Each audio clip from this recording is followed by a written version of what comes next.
Hello दोस्त, स्वागत है आप सबका। एक बार फिर हम लेकर आ गए हैं न्यू टॉपिक, न्यू वीडियो आप लोगों के लिए।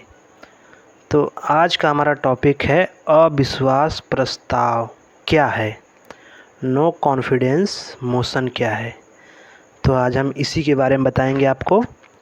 तो इसमें चार पॉइंट है। पहला है चर्चा में क्यों है, अविश्वास प्रस्ताव क्या है, अविश्वास प्रस्ताव लाने की प्रक्रिया क्या है, अविश्वास प्रस्ताव और विश्वास प्रस्ताव में अंतर क्या है।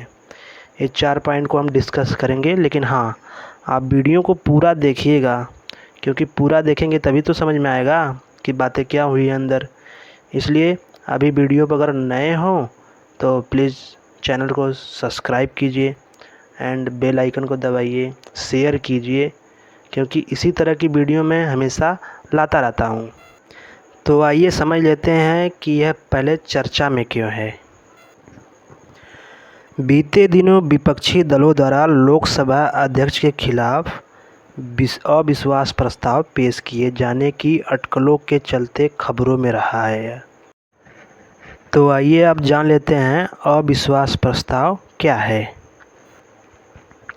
जब लोकसभा में किसी विपक्षी पार्टी को लगता है कि सरकार के पास बहुमत नहीं है या सदन में सरकार विश्वास खो चुकी है, तो वह अविश्वास प्रस्ताव लाती है। इसे नो कॉन्फिडेंस मोशन भी कहते हैं। भारतीय संविधान के अनुच्छेद 75 में कहा गया है कि केंद्रीय मंत्रिपरिषद सामूहिक रूप से लोकसभा के प्रति जवाबदेह है। यानी इस सदन में बहुमत हासिल होने पर ही मंत्रिपरिषद बनी रह सकती है। इसके खिलाफ अविश्वास प्रस्ताव पारित होने पर प्रधानमंत्री सहित मंत्रिपरिषद को इस्तीफा देना होता है। यह लोकसभा में सदन के निर्णय को लागू करने के लिए एक औपचारिक प्रस्ताव होता है। इस प्रस्ताव को स्वीकार करने के लिए 50 सदस्यों के समर्थन की आवश्यकता होती है। इसे केवल लोकसभा में पेश किया जा सकता है। अविश्वास प्रस्ताव पेश करने के लिए क्या करना पड़ता है, कम से कम 50 सदस्यों की समर्थन की आवश्यकता होनी चाहिए। इसे केवल लोकसभा में पेश किया जाता है। अविश्वास प्रस्ताव पेश करने के लिए इसको क्या करना पड़ता है, केवल लोकसभा में पेश किया जाता है यह प्रस्ताव। आइए अब समझ लेते हैं अविश्वास प्रस्ताव लाने की प्रक्रिया क्या है। भारतीय संविधान में विश्वास या अविश्वास प्रस्ताव के बारे में कोई उल्लेख नहीं है। अविश्वास प्रस्ताव लोकसभा की प्रक्रिया आचरण नियमावली के नियम संख्या 198 के तहत केवल लोकसभा में पेश किया जा सकता है। सदन में कम से कम 50 सदस्यों का समर्थन प्राप्त होने पर ही अविश्वास प्रस्ताव को स्वीकार किया जाएगा। अविश्वास प्रस्ताव पेश करने के लिए हमको कम से कम 50 सदस्यों का समर्थन होना चाहिए, तभी अविश्वास प्रस्ताव पेश किया जा सकता है लोकसभा में, वो भी आचरण नियमावली के नियम 198 संख्या के तहत। प्रस्ताव स्वीकार होने के बाद लोकसभा स्पीकर इस पर चर्चा के लिए समय निर्धारित करते हैं।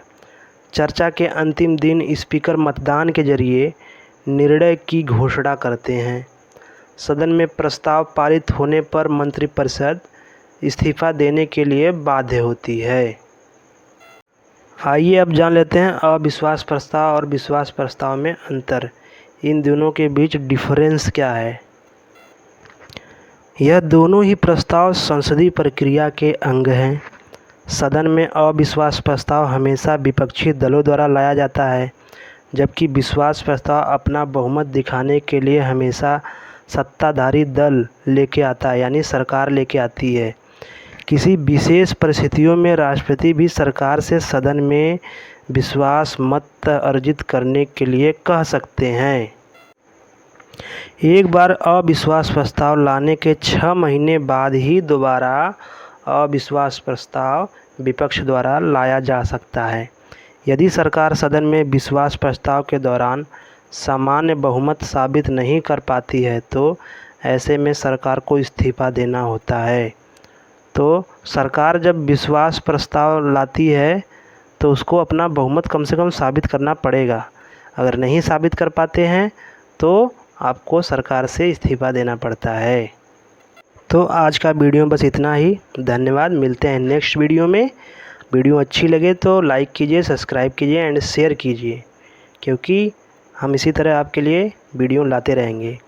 एंड मेरी पिछली वीडियो देखने के लिए आई बटन पर क्लिक करें, या तो फिर स्क्रीन पर देख रहे होंगे जो वीडियो दिख रहा होगा, इसी से रिलेटेड वीडियो उस पर क्लिक करके देख सकते हैं। तो धन्यवाद।